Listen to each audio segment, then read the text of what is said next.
Saya mohon untuk on cam ya.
Oke.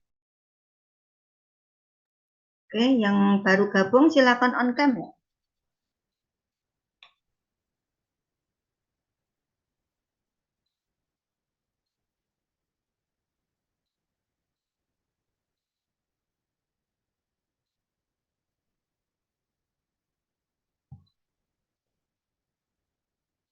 Baik, Bismillahirrahmanirrahim.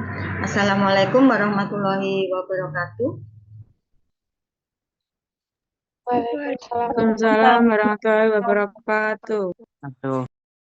Terima kasih ya atas kehadirannya hari ini. Ya walaupun agak sedikit ngantuk, nggak apa-apa lah.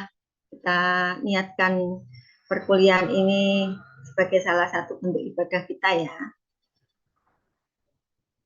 Oke, hari ini Bu Yuni akan memulai perkuliahan ya tentang biologi molekuler. Nanti kita akan belajar tentang siklus sel.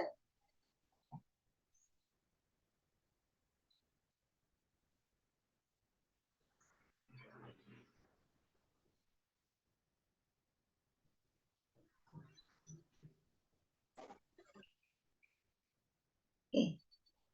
Sudah terlihat semua ya? Sudah, Ibu. Oke, sebelum kita masuk ke materi, Bu Yuni pengen tanya dulu waktu kuliah dengan Bu Lia, materi apa yang sudah disampaikan oleh beliau?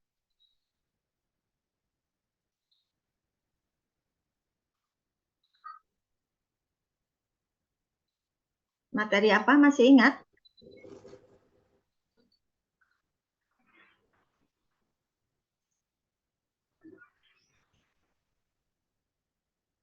Masih ingat Bu Lia pernah menyampaikan atau beberapa kali pertemuan menyampaikan tentang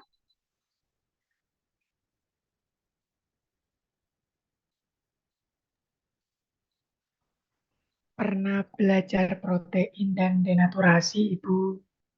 ya, tentang protein, denaturasi, terus apa lagi?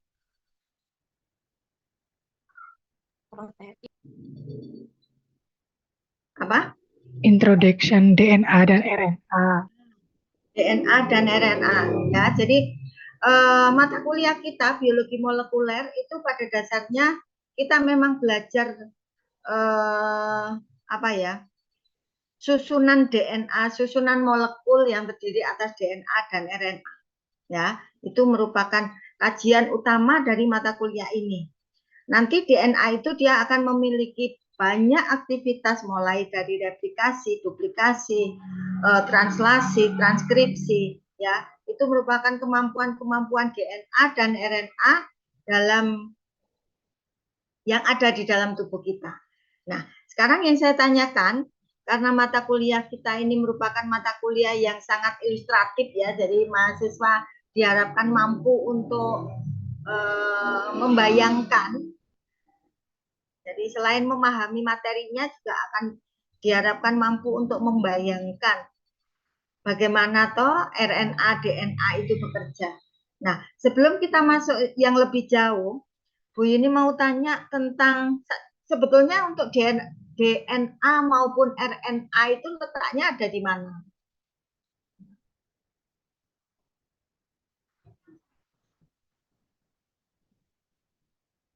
Ada pada bagian apanya di dalam tubuh kita?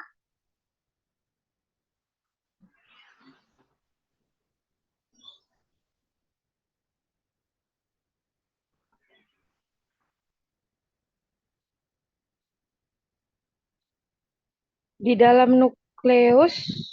Di dalam nukleus, oke. Mbak Adila. Ya, betul. Ada di dalam nukleus, ya, ada di dalam inti sel. Di mana inti sel itu dia akan memiliki peranan sebagai pengatur atau pusat segala aktivitas yang ada di dalam sel. Ya, pusatnya itu ada di dalam nukleus. Terus nanti di dalam sel itu kan komponennya banyak tuh, penyusunnya banyak. Nah, bisa menyebutkan lebih spesifik lagi DNA maupun RNA itu letaknya ada di bagian apa? Yang ada di dalam sel. Yang ada di dalam nukleus.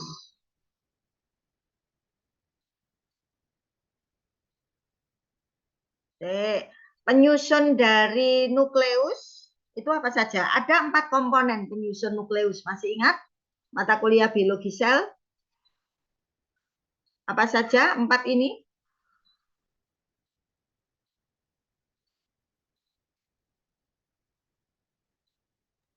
Membran inti, Membran inti, nukleoplasma, oke.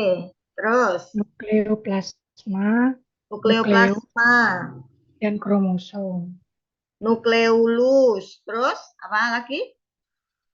Kromosom, Ibu. Kromosom, ya, oke, ya, betul, Mbak Dewinda, ya. Benar bahwa yang namanya penyusun dari nukleus atau inti sel itu ada 4 ya, ada membran inti, ada nukleoplasma atau cairan inti, dan di dalam cairan ini nanti kita akan menemukan nukleolus atau anak inti dan kromosom. Ya, ini. Nah, sebetulnya kalau Anda menyebutkan itu kromosom, ya, kromosom itu berarti kalau kita sudah menemukan kromosom itu menandakan bahwa sel itu sedang dalam masa pembelahan, sedang dalam masa reproduksi. Ya. Apabila sel sedang dalam kondisi istirahat atau dalam fase interfase, kromosom itu namanya bukan kromosom, masih belum menjadi kromosom, tapi namanya kromatin, ya, atau benang-benang kromatin. Itu ya. Jadi saat inti sel itu mengalami pembelahan, sedang bereproduksi, kita bisa menemukan kromosom. Tapi saat inti sel sedang tidak membelah, tidak bereproduksi, kita bisanya menemukan benang-benang kromatin. Nah, kita kembali lagi. Untuk keberadaan DNA dan RNA, itu letaknya memang benar dia ada di dalam kromosom tadi. Ya, di mana di dalam kromosom itu nanti kita akan menemukan lokus, dan di dalam lokus itu nanti baru terdapat yang namanya gen. Masih ingat gen itu apa?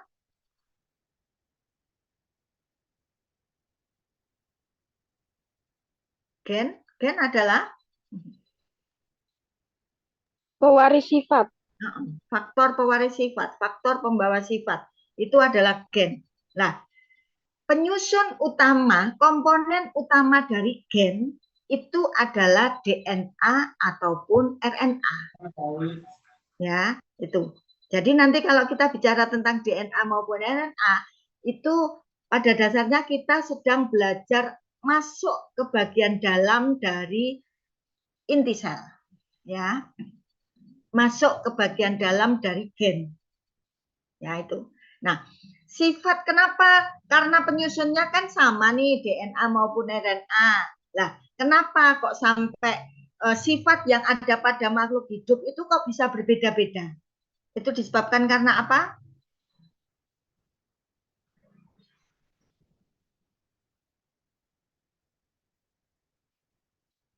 Apa kira-kira? DNA yang kita punya sama, terdiri atas gula ribosa, gitu ya. Fosfor. Tapi kenapa kok kita manusia atau makhluk hidup lain misalnya itu memiliki sifat yang berbeda-beda? Itu disebabkan karena DNA-nya kenapa?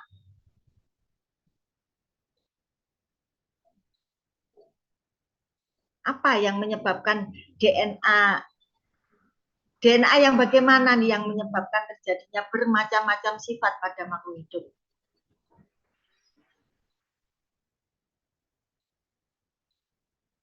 Ada yang bisa jawab?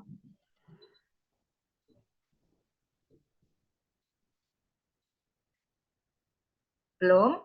Oke. Ya, jadi sifat yang ada pada manusia itu kenapa berbeda-beda? Itu disebabkan karena susunan DNA-nya juga berbeda. Ya. Jadi yang namanya DNA itu bukannya seperti kita menyusun sesuatu, tapi itu tidak akan mempengaruhi apapun misalnya, enggak. Tapi susunan DNA yang berbeda, yang berubah, ini nanti juga akan mempengaruhi perubahan sifat dari makhluk hidup. Ya, tuh. Oke. Itu nanti kalau misalnya masih kemarin belajar tentang DNA, RNA, itu letaknya ada di bagian itu. Kita kembali lagi ke materi tentang siklus sel. Nah, ini ya. Kalau kita bilang siklus sel, kita keluar dari inti sel dulu ya. Kita belajar tentang selnya. Tapi ini nanti dalam proses siklus sel pun yang berperanan itu adalah inti sel, nukleus. Nah, di sini. Nah, yang dinamakan dengan inti sel itu adalah satu periode yang diperlukan atau dialami sel hasil pembelahan sebelumnya sampai terbentuk sel generasi berikutnya. Ya, jadi dalam satu siklus sel itu dimulai dari sebelum terbentuknya generasi baru sampai dengan terbentuknya sel generasi baru. Nah, untuk satu siklus sel, satu siklus ini terdiri dari 4 tahap ini. Ya, ada G1 atau gap 1, S, sintesis, G2 atau gap 2, dan M. M ini bisa berupa pembelahan mitosis maupun meiosis. Ya, jadi dalam satu siklus sel itu terdiri atas 4 tahap, yaitu G1, S, G2, dan M. Di mana di tiap-tiap tahapan itu dia akan memiliki fungsi yang berbeda-beda. Untuk G1 itu G1 ini merupakan fase awal dari terbentuknya sel baru ya. Ini nanti sel baru itu nanti akan mengalami pertumbuhan. Setelah itu masuk ke dalam tahapan berikutnya yaitu S, sintesis, di mana pada tahap ini nanti sel baru nanti akan mengalami replikasi DNA, akan mengalami penggandaan DNA. Baru terus setelah itu masuk ke tahap G2 atau gap 2. Ya. Nah, ini. Nah, ini gambar yang lebih jelasnya ya. Jadi interfase itu merupakan interval antara akhir mitosis hingga dimulainya mitosis. Dan 95% waktu siklus sel itu dipunyai oleh interfase. Jadi Ini yang di gambar bulatan ini terlihat, ya. Di dalam bulatan ini terlihat, kita lihat bahwa pada tahapan mitosis atau pembelahan sel itu hanya ada sebanyak 5% dari keseluruhan siklus sel. Ya, nih. Nah, di sini yang Bu Yuni jelaskan pada slide sebelumnya tadi bahwa dalam satu siklus sel ini ada 4 tahapan. Tahap G1, S, G2, dan M. Ya, nih. Jadi, nah, interfase atau fase istirahat itu ada di sini nih. Mulai G1, S, dan G2. Ini masuk ke dalam tahapan interfase. Sedangkan pada M ini merupakan saat di mana sel itu mengalami pembelahan.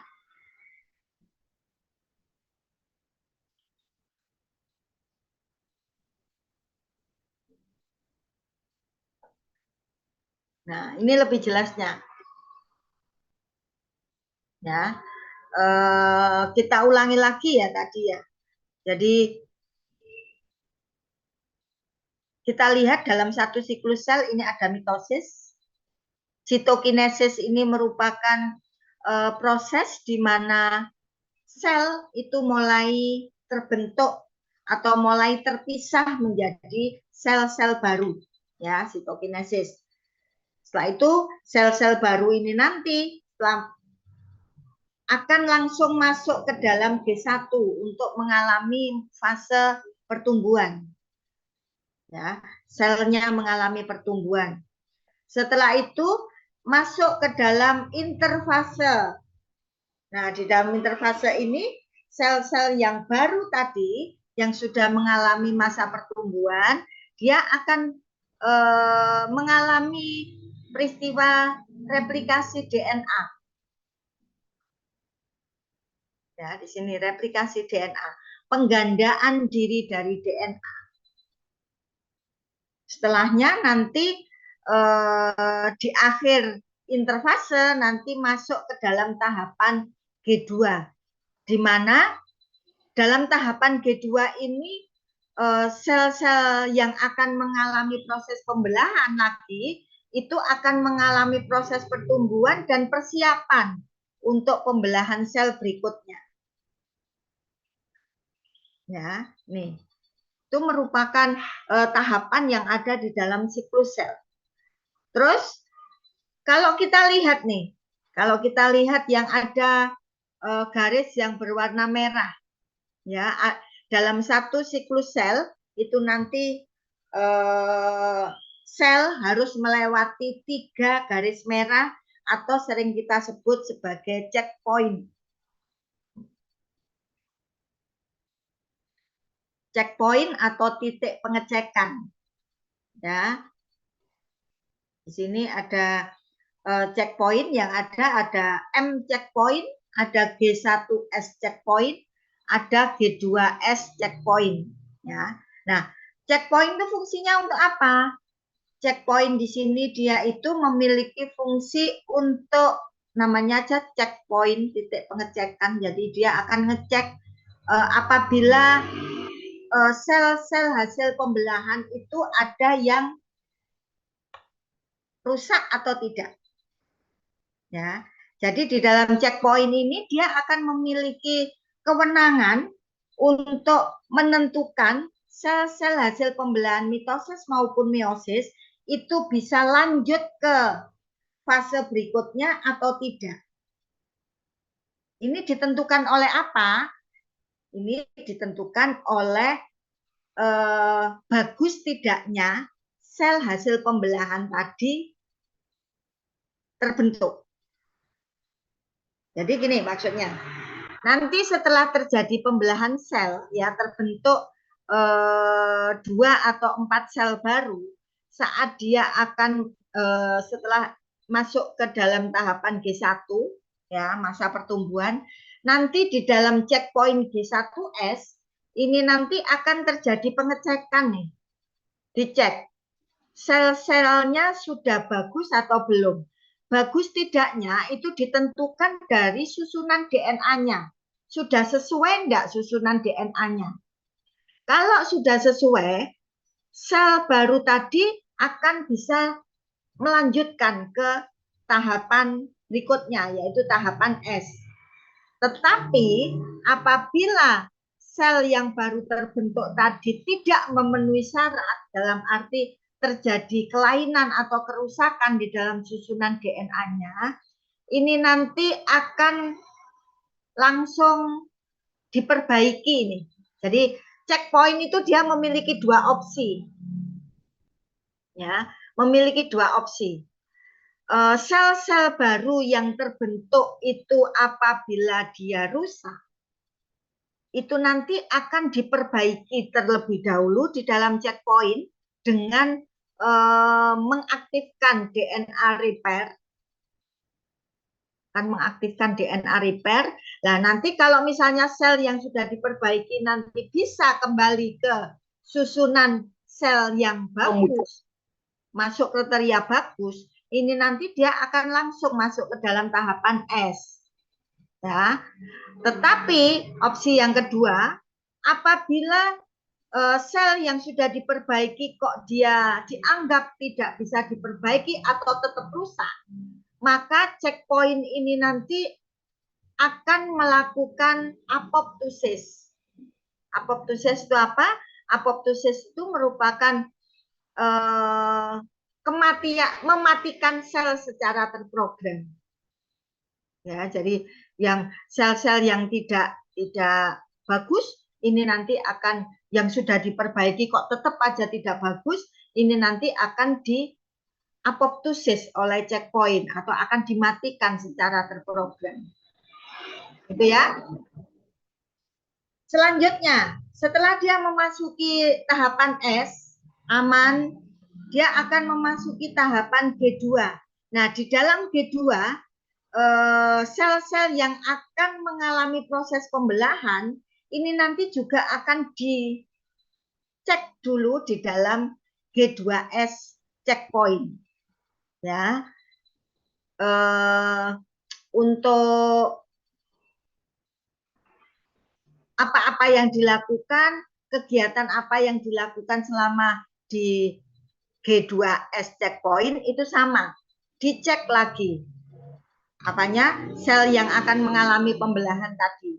Kalau dia bagus langsung masuk ke tahapan mitosis, tapi kalau tidak akan diperbaiki dengan mengaktifkan DNA repair, tapi kalau tetap saja rusak, ini nanti akan di apoptosis atau dimatikan. Nah, ya, kita lanjut ke sel-sel yang sudah bagus dan siap untuk mengalami pembelahan mitosis. Nah, saat pembelahan mitosis pun ini nanti juga akan tetap terhadang oleh yang namanya M checkpoint. Aktivitasnya sama, sel-sel hasil pembelahannya nanti susunan DNA-nya bagus atau tidak. Kalau bagus lanjut, kalau tidak diperbaiki dengan mengaktifkan DNA repair. Tapi kalau tetap tidak bisa diperbaiki, akan dimusnahkan atau akan dimatikan secara terprogram. Gitu ya. Nah, sebetulnya di dalam kegiatan siklus sel, perbandingan antara sel-sel baru, sel-sel yang baru terbentuk dengan mekanisme apoptosis itu jumlahnya seimbang, harus seimbang. Ya, tidak boleh pertumbuhannya yang lebih banyak tapi apoptosisnya kurang misalnya. Tidak boleh. Atau kebalikannya, kebanyakan banyak sel yang dimatikan tetapi proses pertumbuhannya kurang, ini juga tidak boleh. Ya, yang namanya sel yang sehat itu antara perbanyakan sel, antara replikasi sel dengan proses apoptosis itu harus seimbang. Kalau tidak seimbang, apa yang terjadi dengan tubuh makhluk hidup mesti akan ada suatu masalah di dalam tubuhnya. Mesti akan terjadi gangguan di dalam tubuhnya. Nah, sekarang kalau misalnya ada pertanyaan yang dibalik nih. Kira-kira kalau misalnya ada tubuh yang sakit, adanya kelainan di dalam tubuh, ya, itu kira-kira disebabkan karena apa?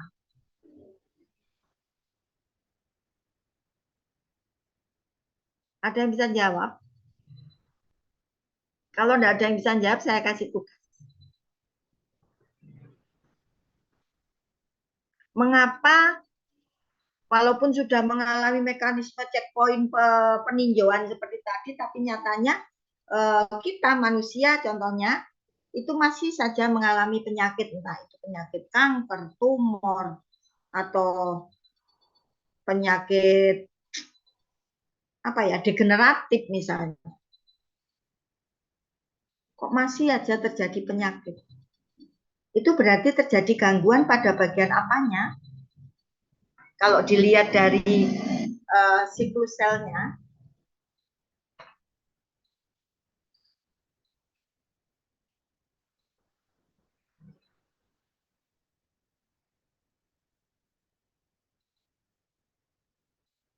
ada yang bisa jawab?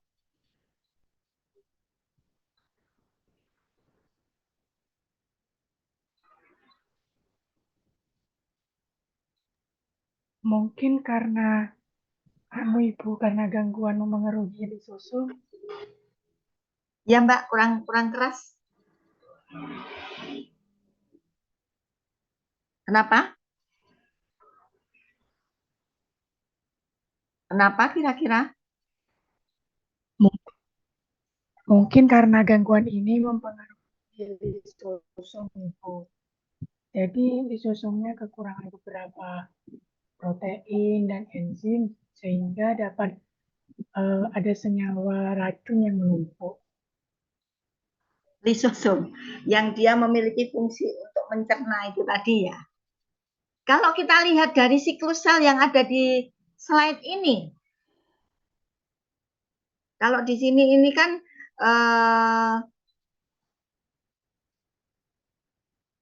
tidak ada organel sel nih.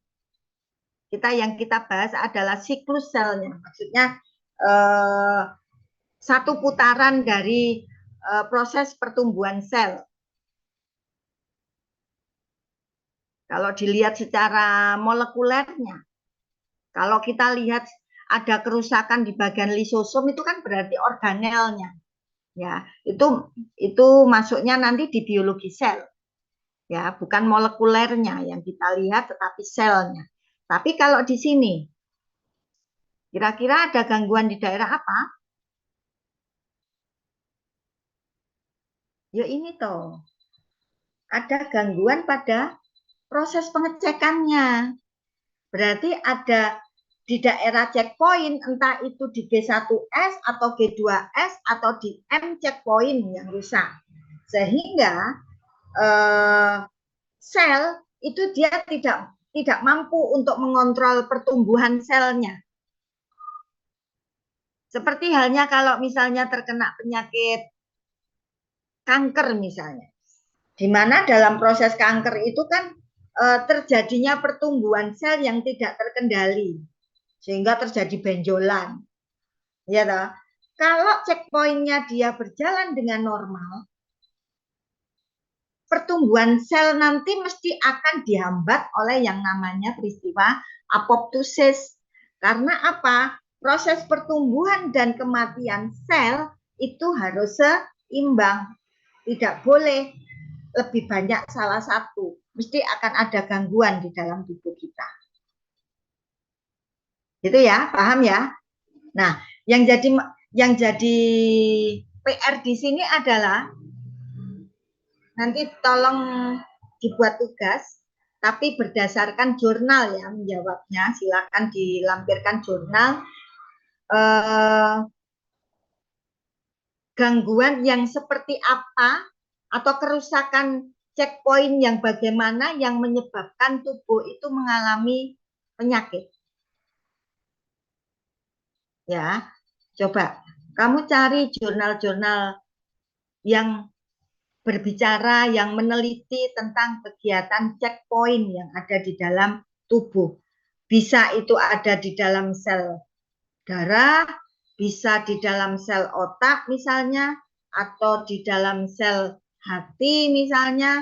Itu nanti akan banyak sekali penyakit-penyakit yang muncul yang disebabkan oleh kerusakan dari checkpoint. Tugasnya nanti silakan diketik, tetapi jangan lupa untuk menyertakan jurnal yang kalian acu. Jurnal yang dirujuk itu apa? Ya, itu nanti silakan disertakan juga.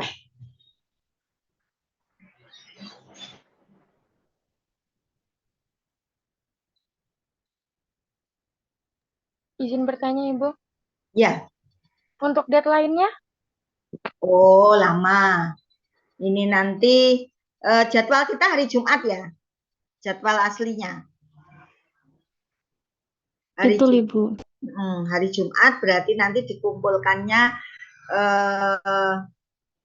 hari Jumat depan, tetapi sebelum perkuliahan berlangsung. Ya. Atau paling tidak Kamis wes. Kamis, jadi nanti Bu Yuni bisa ada waktu untuk ngecek kerjaan kalian. Nanti kita bahas, kita ulas di pertemuan hari Jumat. Gitu ya? Sanggup? Baik, Ibu. Ya, oke, terima kasih. Dari sini ada pertanyaan sebelum kita masuk ke dalam pembelahan sel.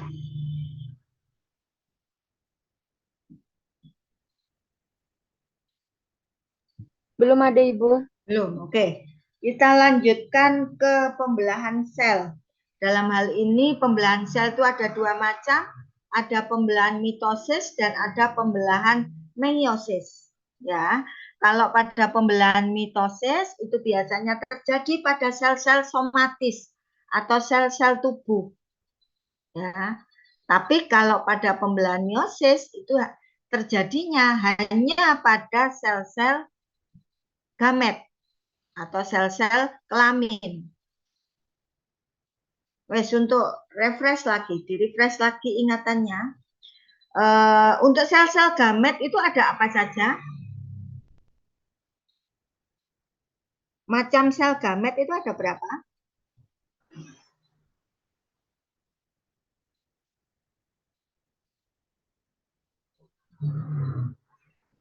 Ada apa? Sel gamet, sel kelamin. Ada gamet jantan dan gamet betina. Oke, gamet betina namanya apa? Ovum. Sel Ovum, Ibu. Ovum, ya, atau sel telur. Kalau gamet jantan? sperma, Ibu. Spermatozoa. Sel sperma, oke, ya. Jadi pembelahan meiosis itu hanya terjadi pada sel telur dan sel sperma, ya. Sel-sel tubuh kita selain dua macam sel tadi, semuanya pembelahannya secara mitosis. Oke.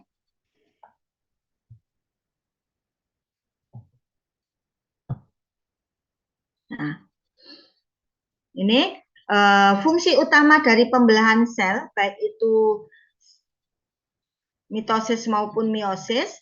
Ini yang pertama dia memiliki fungsi untuk reproduksi, ya, pertumbuhan dan perbaikan atau regenerasi. Ini merupakan fungsi utama dari pembelahan sel.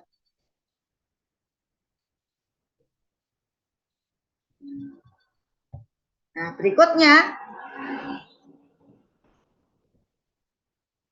kalau untuk pembelahan sel pada organisme uniseluler atau bersel satu, ya, contohnya amuba, reproduksi sel atau pembelahan sel itu memiliki fungsi untuk reproduksi seluruh organisme, untuk perbanyakan untuk seluruh organisme. Jadi maksudnya gini, pada amuba pembelahan sel itu terjadinya dalam bentuk apa? Karena amuba itu termasuk dalam organisme sederhana ya, atau organisme tingkat rendah, makanya peristiwa reproduksi itu dilakukan juga sangat sederhana, yaitu dengan cara membelah. Dia akan membelah dirinya menjadi dua sel yang sama, langsung membelah, membentuk keturunan duplikasi tanpa melalui tahapan-tahapan tertentu. Makanya di dalam proses pembelahan sel untuk amuba atau organisme uniseluler itu kita sebut sebagai pembelahan amitosis. Ya, atau pembelahan tanpa melalui tahap-tahap tertentu. Itu amitosis. Sekarang kalau kita lihat pada organisme tingkat tinggi atau multiseluler, kita contohkan di sini adalah kita manusia. Pembelahan sel itu dia akan prosesnya, sel itu akan tumbuh berkembang dari sel tunggal menjadi sel banyak. Ya, dari satu sel zigot ini nanti dia akan tumbuh menjadi 2 sel, 4 sel, 8 sel, 16 sel misalnya, dan seterusnya sampai menjadi banyak sel. Ini nanti akan menyebabkan hasil akhirnya adalah pertumbuhan dewasa.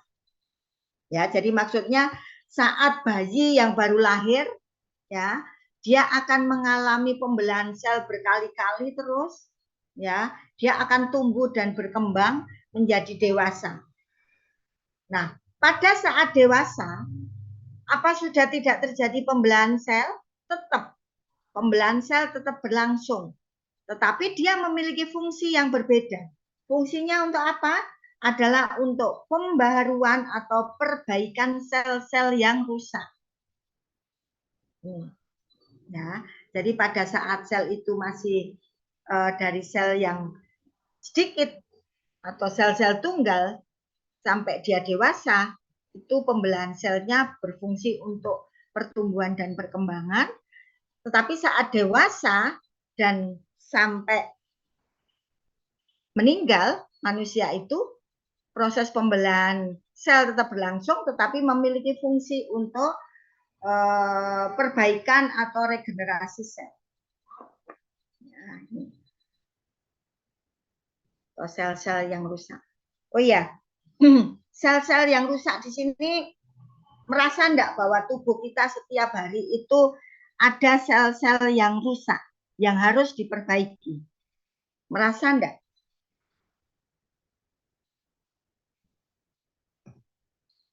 Kalau merasa, contohnya apa?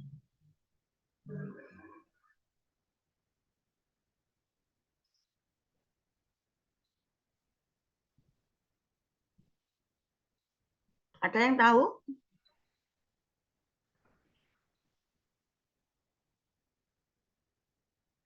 Di dalam tubuh kita itu setiap hari ada sel-sel yang rusak. Dan itu selalu diperbaiki oleh sel. Sehingga tumbuh baru. Contohnya apa?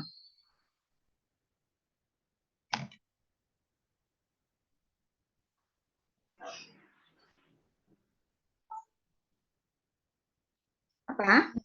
Mungkin sel darah merah, Ibu. Sel darah merah. Setiap hari dia akan ada aja yang rusak. Iya, benar. Ya, terutama pada wanita, ya, sel darah merah itu untuk secara berkala itu terjadi kerusakan sel yang secara besar-besaran. Ya, ini sebetulnya tidak rusak sih sebetulnya kalau pada proses pada wanita, tetapi itu peluruhan, ya. Sel-sel darah merahnya banyak yang luruh karena peristiwa menstruasi. Ya, oke. Di situ nanti proses pembelahan sel sangat cepat di dalam uterus kita. Oke.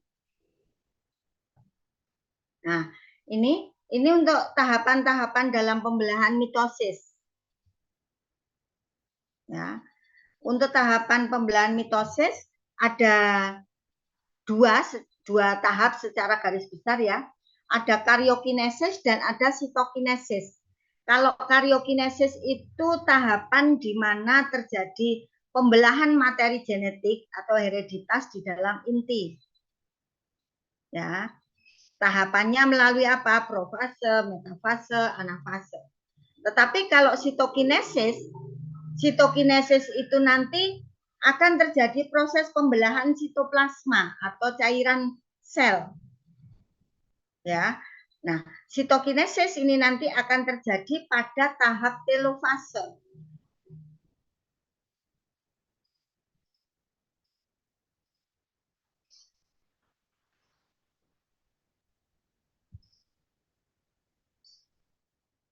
Ya, mungkin masih ingat ya tentang tahapan-tahapan pembelahan mitosis, promat kalau ingat, profase, metafase, anafase, dan telofase. Ya, kalau profase, metafase, anafase itu nanti masuk dalam tahapan karyokinesis, terjadinya pembelahan substansi genetik. Tapi kalau pada telofase ini nanti akan terjadinya pembelahan sitoplasma atau cairan inti. Nah, di sini kita lihat pada gambar yang di sebelah kanan, ini merupakan satu sel. Kalau kita lihat di sini, ini kira-kira pada sel hewan atau sel tumbuhan?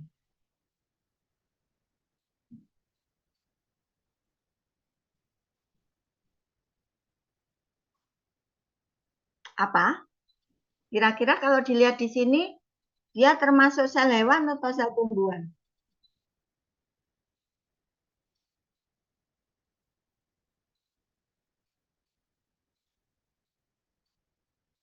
Masih ingat mata kuliah biologi sel?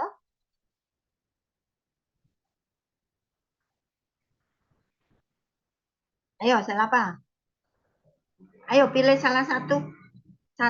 Pilih satu di antara dua.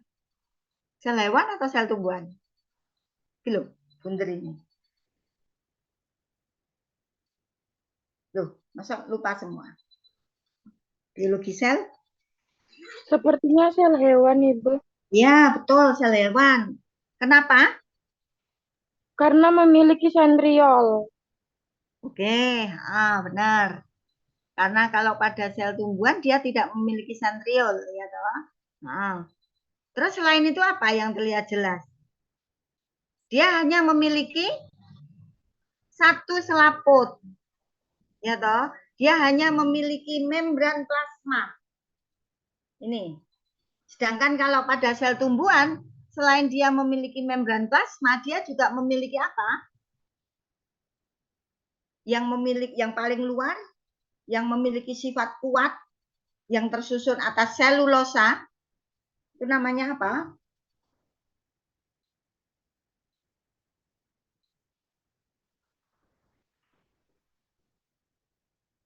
Loh, masa Epidermis.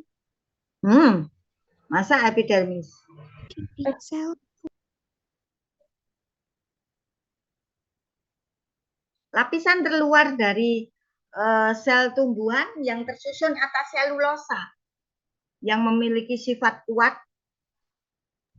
Dinding sel. Dinding sel. Benar. Ya, dinding sel. Nah, yang kita lihat di sini itu adalah sel hewan. Ya, di sini. Ini cuma mengingatkan aja, ini refresh daripada ngantuk kita tanya jawab sedikit-sedikit yang enteng-enteng. Ya. Oke. Nah, sel dalam kondisi ini adalah sel dalam kondisi istirahat atau masuk dalam tahapan interfase. Di mana tapi kondisi seperti ini sel ini sudah dalam tahapan G2. Dia akan masuk ke dalam tahapan M. Ya. Karena apa? Karena kita lihat sentriol di sini dia sudah mulai berpasangan, mulai menggandakan diri sentriolnya untuk dia menuju ke kutub yang berbeda, yang berseberangan. Ya. Nah, di sini nanti terlihat inti sel ya yang berwarna ini ungu, bulatan ungu ini, dia tersusun atas membran inti atau nuclear envelope ya. Terus ada nukleolus di tengah ini, ada benang kromatin ya yang bulat seperti benang karena dia namanya benang karena dia bentuknya tipis dan panjang ya. Ini benang. Oke.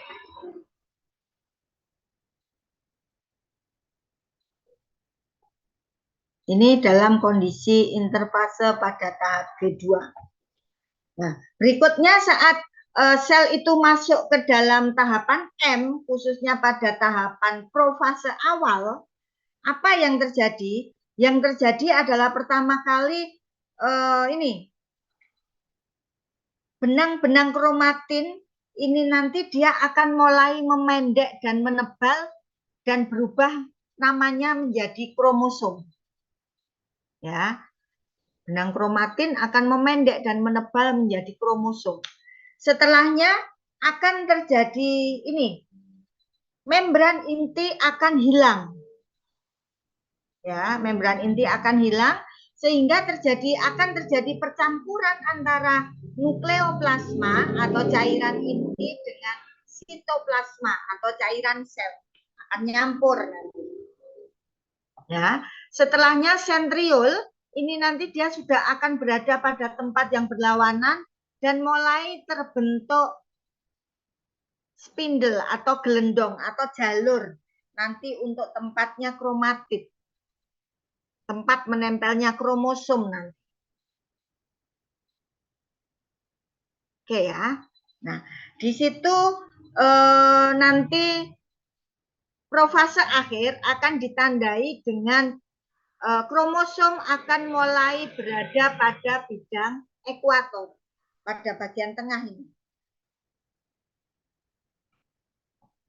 Nah, kalau kromosom sudah berada pada bagian tengah, ini menandakan bahwa sel sudah masuk ke dalam tahapan metafase. Nah, kalau kita lihat secara mikroskopis, akan terlihat seperti ini. Kromosom yang double, ini kan double ya bergandengannya. Ini nanti dia akan berada berderet-deret pada bidang ekuator. Sudah? Metafase akan berakhir ditandai dengan kromosom yang awalnya bergandengan. Ini nanti dia akan memisah. Tiap gandengan akan memisah dan menuju kutub yang berlawanan. Nah, dalam kondisi seperti itu, nanti tahapannya sudah masuk ke dalam tahapan anafase. Nah, kromosom yang sudah terpisah hanya berupa satu buah kromosom, tidak lagi gandengan, kromosom tunggal, ini dinamakan dengan, bukan lagi kromosom namanya, tetapi menjadi kromatid. Ini, jadi silakan dibedakan ya antara kromatin, kromosom, dan kromatid. Ya, ini. Kromatid menuju kutub yang berlawanan. Oke ya, dari sini sudah. Nah, ini nanti kalau dilihat secara mikroskopis ini terjadi pemisahan menuju ke kutub yang berlawanan.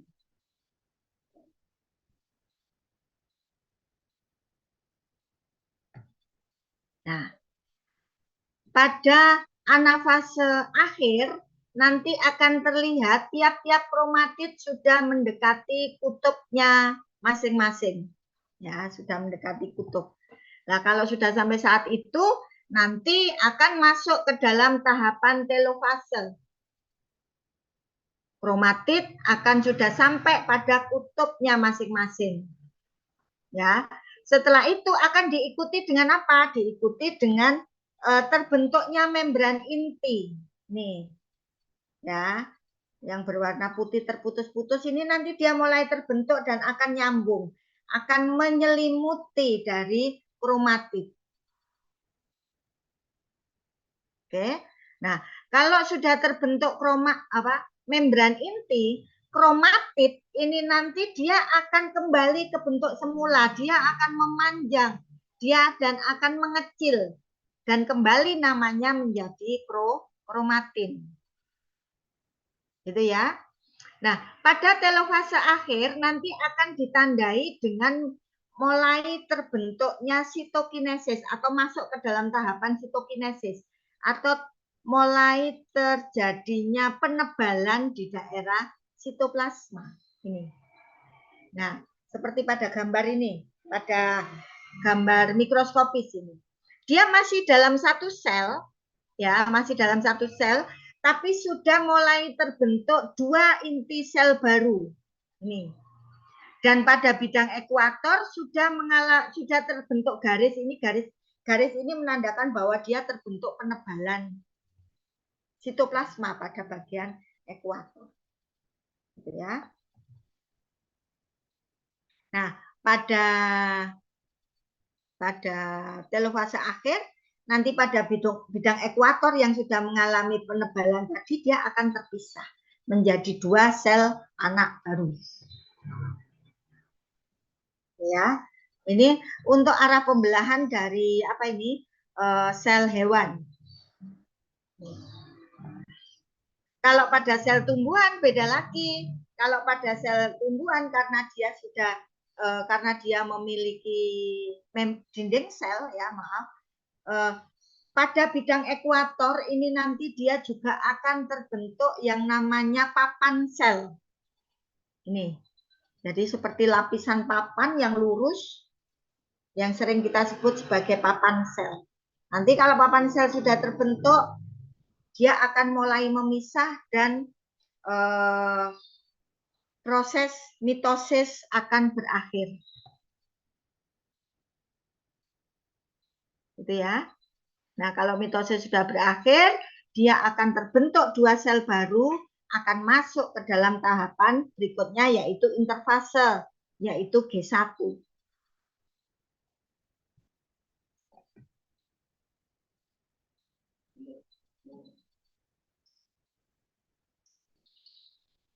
Dari sini ada yang tanyakan? Ini karena pembelahan mitosis ya, makanya yang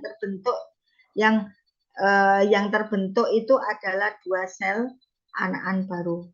Ya, kalau pada pembelahan meiosis beda. Kalau pada pembelahan meiosis nanti satu sel induk akan menghasilkan 4 sel anak baru.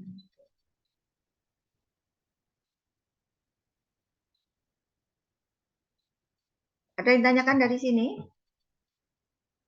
Karena ini saya ingatkan karena ini materinya double. 2 kali pertemuan saya gabung jadi 1, tetapi agak saya persingkat. Biar nanti minggu depan kita sudah masuk ke materi baru, ada pertemuan ketiga. Ada yang tanyakan? Belum ada, Ibu. Belum. Oke. Saya lanjutkan untuk pembelahan sel. Ya. Maaf. Pembelahan sel pada sel-sel gamet atau meiosis. Nah, ini yang terjadi pada pembelahan meiosis. Ya. Nanti hasil pembelahan meiosis akan menghasilkan 4 sel anak baru, menghasilkan 4 sel baru, di mana tiap selnya akan memiliki separuh jumlah kromosom dari induk. Ya, nih, maksudnya seperti ini. Si ini cowok, ini dia memiliki jumlah kromosom sebanyak 23 pasang atau 46 buah kromosom. Yang cewek juga seperti itu, dia memiliki 23 pasang atau 46 kromosom, ya. Nih. Tapi saat terjadi pembelahan meiosis, dia menghasilkan sel telur. Tiap-tiap sel telur yang terbentuk ini hanya memiliki separuh jumlah kromosom dari induknya. atau sering kita sebut sebagai gamet yang haploid. Ya, hanya memiliki satu N. Satu N. N ini maksudnya karena organismenya belum diketahui ya, karena tiap-tiap organisme itu jumlah kromosomnya beda-beda. Kalau dalam hal ini yang diketahui itu pada manusia, yang kita pelajari tentang manusia, jadi jumlah kromosomnya pasti sebanyak 23 pasang kromosom. Karena sel telur dan sel sperma ini dia sifatnya haploid, jadi masing-masing hanya memiliki 23 buah kromosom. Tujuannya apa kira-kira? Ada yang tahu enggak? Kira-kira kenapa sel telur atau ovum itu kok hanya memiliki jumlah kromosom 23? Sel sperma kok juga hanya memiliki jumlah kromosom 23? Ini kira-kira kenapa?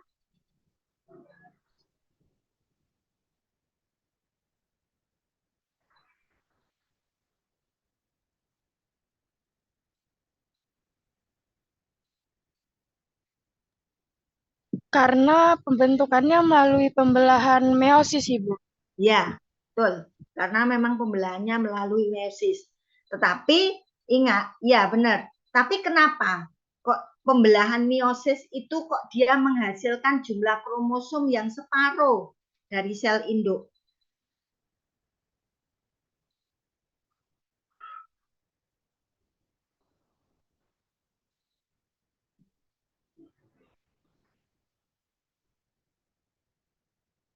Ada yang tahu?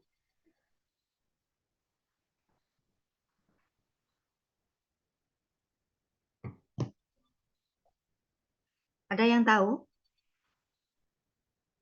Tujuannya adalah agar akan didapatkan organisme atau akan didapatkan keturunan baru yang memiliki jumlah kromosom yang tetap, yaitu 46 atau 23 pasang. Ngerti maksudnya? Jadi kalau misalnya nih 23 pasang pada 23 buah kromosom pada ovum, dan di sel sperma juga hanya memiliki 23 buah kromosom. Nanti saat terjadi fertilisasi, terjadi pertemuan, terbentuk zigot, ya. Nanti zigotnya akan memiliki jumlah kromosom sebanyak berapa?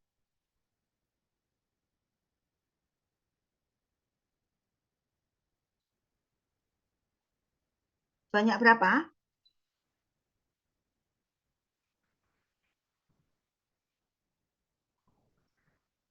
Loh, katanya tadi sel telurnya 23, sel sperma 23. Saat terjadi fertilisasi, peleburan, akan terbentuk zigot nih. Jumlah kromosom pada zigot berapa? 46. 46. Nah, kalau 46, ini kan berarti sama dengan induk awal, ya toh? Berarti zigot ini nanti dia sudah bisa tumbuh menjadi manusia baru.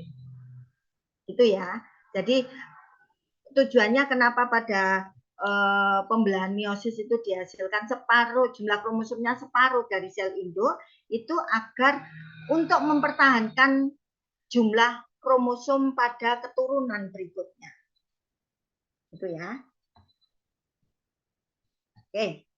Nah, ini kalau kita lihat kronologis dari pembelahan sel, fase-fasenya sama. Ada profase, metafase, anafase, telofase. Tetapi yang membedakan di sini adalah kalau pada pembelahan mitosis, satu kali tahapan mitosis akan langsung diikuti dengan interfase. Ya, jadi setelah profase, metafase, anafase, telofase, langsung interfase. Tetapi kalau pada pembelahan meiosis enggak. Kalau pada pembelahan meiosis itu ada 2 kali pembelahan meiosis baru diikuti interfase. Jadi ada tahapan profase 1, metafase 1, anafase 1, telofase 1 akan dilanjutkan lagi dengan profase 2, metafase 2, anafase 2, telofase 2, baru interfase. Gitu ya. Nah, di sini kita lihat perbedaan-perbedaan pada kedua macam pembelahan sel ini. Kalau pada pembelahan mitosis, ya toh, akan dihasilkan 2 sel anak baru dengan jumlah kromosom yang diploid atau sama dengan induknya. Tapi kalau pada pembelahan meiosis enggak. Pembelahan meiosis akan dihasilkan 4 sel anak baru dengan jumlah kromosom sebanyak separuh dari sel induk atau haploid. Nah, itu yang paling mencolok.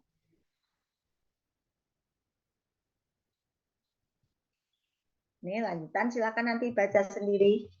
Dah, dari pembelahan sel ada yang tanyakan?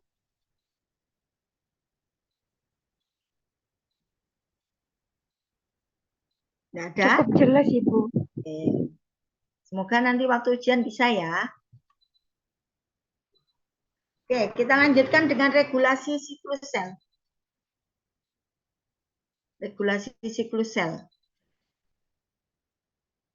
Ya, jadi di dalam proses siklus sel itu diperlukan suatu faktor pertumbuhan ya, growth factor yang merupakan sinyal untuk sistem regulasi sel. Nah, faktor pertumbuhan di sini itu berupa apa? Berupa protein. Ya, protein dalam sel akan mengendalikan siklus sel. Pada G1, G2, M terdapat checkpoint, tadi yang Bu Yuni sampaikan ya. Jadi fungsinya checkpoint itu apabila ada kerusakan, sel mempunyai 2 pilihan. Akan diperbaiki dengan mengaktifkan DNA repair atau dimatikan secara terprogram, yaitu nama lainnya adalah apoptosis. Nah, ini. Nah, sekarang protein yang berperanan di dalam siklus sel itu ada 2 komponen, yaitu siklin dan siklin dependent kinase atau CDK. Ya. Di mana CDK itu nanti dia tidak akan aktif tanpa keberadaan dari siklin. Jadi antara siklin dan CDK ini harus tetap berpasangan. Itu ya.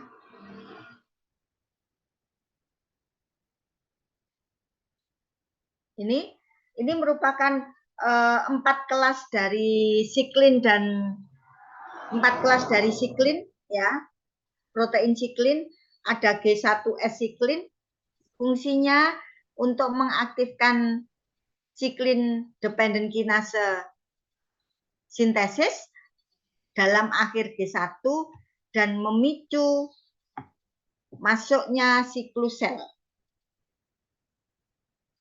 Ada lagi yang kedua, S-siklin, sintesis siklin. Menstimulasi duplikasi kromosom, sedangkan M-siklin, mitosis siklin, mengaktifasi siklin dependent kinase sintesis yang menstimulasi masuknya ke dalam mitosis pada checkpoint G2M. Demikian juga kelas yang terakhir ada G1 siklin, membantu mengatur aktivitas dari G1 sintesis siklin. Nah, di sini nanti terlihat ya pada siklus sel protein-protein yang dominan itu dia akan saling bergantian.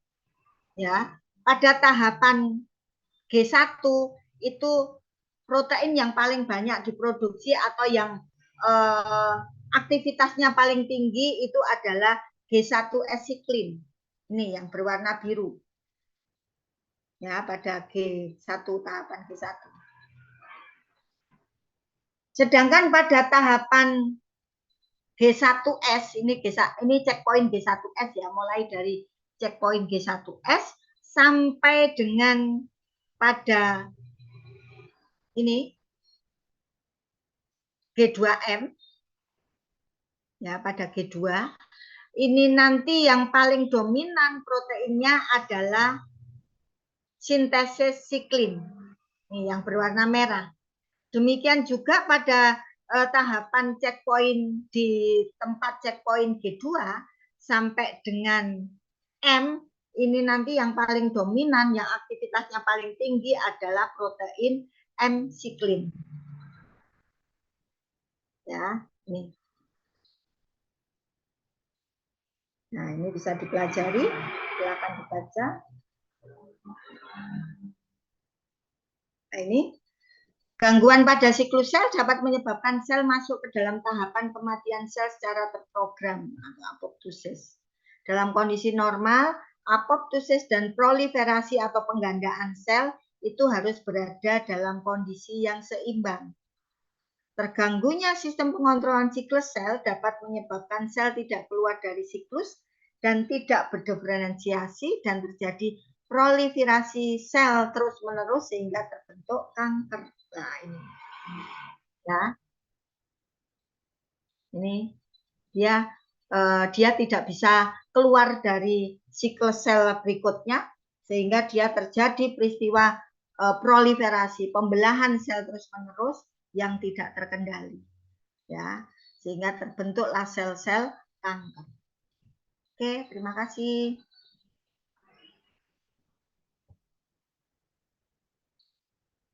Oke, dari sini ada yang tanyakan? Nggak ada? Oke, kalau nggak ada, nanti kalau misalnya ada pertanyaan nanti bisa disampaikan di pertemuan minggu depan, ya.